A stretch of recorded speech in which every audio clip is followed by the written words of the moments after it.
Hello and welcome to a very much belated Bryan Reads the Bible. There's been some changes around these parts, so I'm going to catch up really quickly, and that's starting with John 21. Come here. Okay, John 21, here we go. Afterward, Jesus appeared again to his disciples by the Sea of Tiberias. It happened this way: Simon Peter, Thomas called Didymus, Nathanael, Canaan in Galilee, the sons of Zebedee, and two other disciples were together. "I'm going out to fish," Simon Peter told them, and they said, "We'll go with you." And so they went out and got into the boat, but that night they caught nothing. Early in the morning, Jesus stood on the shore, but the disciples did not recognize that it was Jesus. He called out to them, "Friends, haven't you any fish?" "No," they answered. He said, "Throw your net on the right side of the boat, and you will find some." When they did, they were unable to haul the net in because of the large number of fish. Then the disciple whom Jesus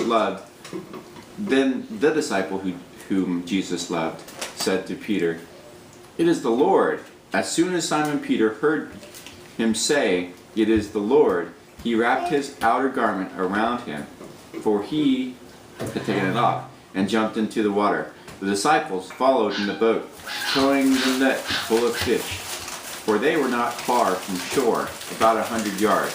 When they landed, they saw a fire of burning coals there with fish on it, and some bread. Jesus said to them, Bring some of the fish you have just caught."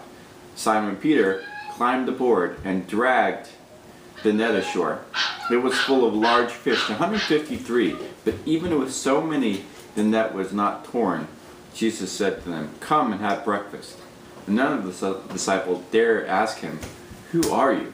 They knew it was the Lord. Jesus came, took the bread, and gave it to them, and did the same with the fish.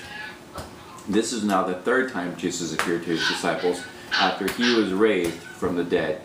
When they had finished eating, Jesus said to Simon Peter, "Simon, son of John, do you truly love me more than these?"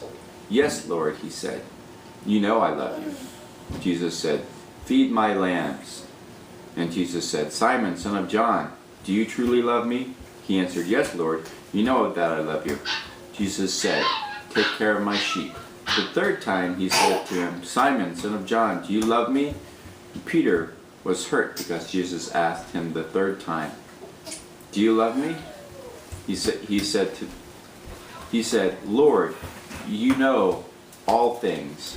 You know that I love you." Jesus said, "Feed my sheep.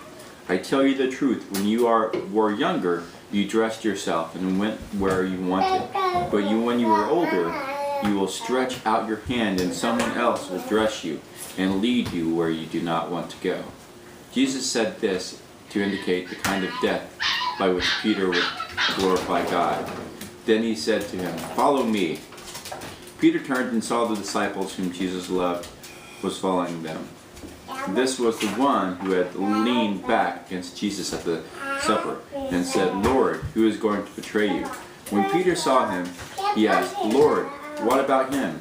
Jesus answered, "If I want him to remain alive until I return, what is that to you? You must follow me." Because of this, the rumor spread among the brothers that this disciple would not die. But Jesus did not say that he would not die.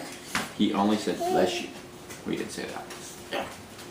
"If you want him to remain alive until I return, what is it to you?"